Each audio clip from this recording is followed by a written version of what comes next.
So let's discuss some important news. Euthanasia now legal in Uruguay.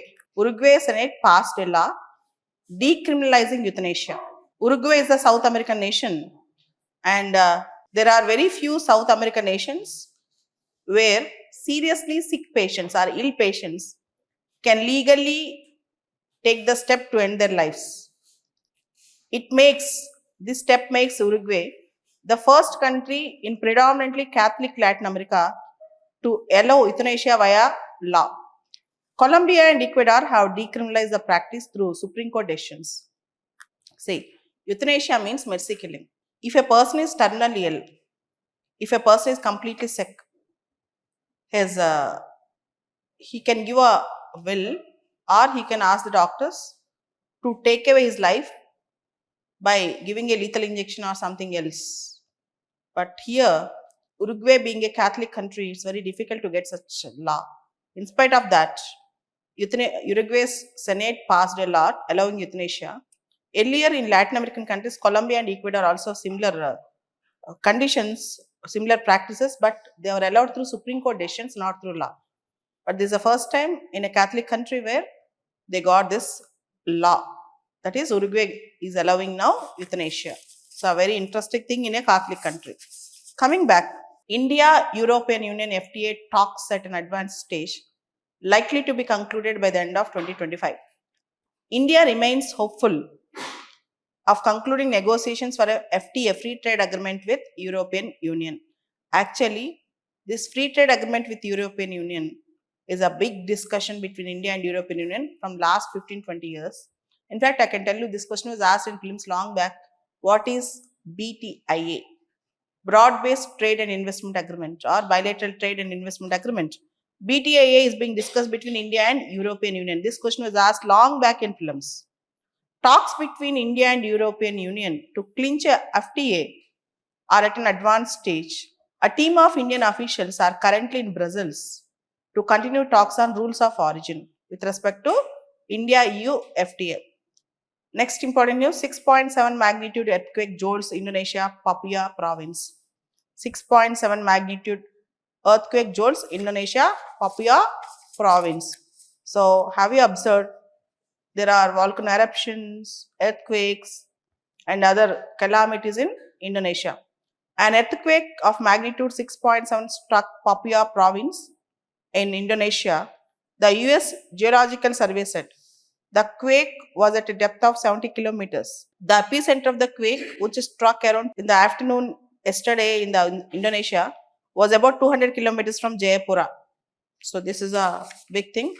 The other important news, Elon Musk's SpaceX Starship rocket completes historic flight. Space missions are entering a thrilling new chapter as many companies are venturing into the places beyond Earth, opening doors to the ambitious missions to Moon, Mars, and beyond. And recently, Elon Musk's SpaceX made another successful test hovering over the Earth and covering half of the world. Elon Musk Starship. Okay.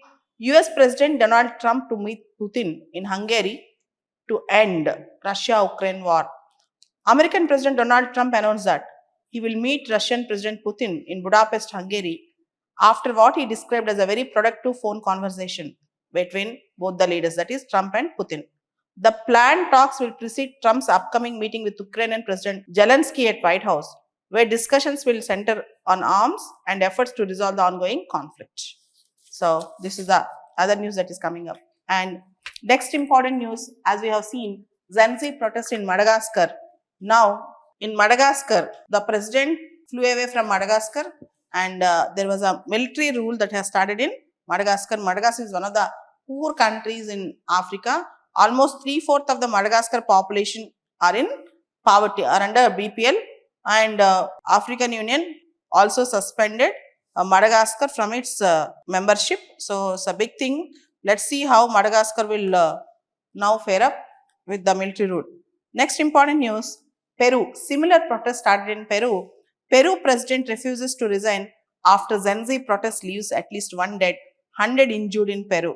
Peru's new president, Jose Jerry, refused to resign following the death of a protester during massive demonstration led by Gen Z activists demanding Peru's president to step down. But Peru president refused to resign About 100 people were injured, and most importantly, the protest began a month ago, calling for a better pensions and wages for young people, and expanded to capture the woes of Peruvians tired of crime, corruption, and decades of disillusion with their government.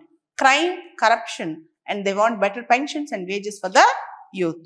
This is a big thing that's going on, and the protests in Peru ended up in violence, and but Peru's president refused to resign. This is a issue that is going on in Peru. Next important news that is coming up: almost 170 plus Naxals surrendered yesterday and day before yesterday. As you all know, March 31st, 2026 is a deadline given by the government, so to wipe out all the Naxals. Earlier, Operation Green Hunt, recently Operation Kagar, Operation Black Forest, almost the important leaders were killed, encountered, and remaining Naxals, there is a difference in their ideology, and more importantly, I think they would have realized that guerrilla tactics is no more relevant in the modern democratic systems. And you all know that the things are moving, people are changing, even the structures, it's very difficult to deal with. So, Naxals are also understanding that they have to come into the mainstream and fight rather than following guerrilla tactics. For that reason, we have seen numbers and numbers of Naxals are coming and joining into the mainstream. And almost Amit Shah, Union Home Minister, yesterday tweeted that by even before March 31st is going to end, that complete ideological end.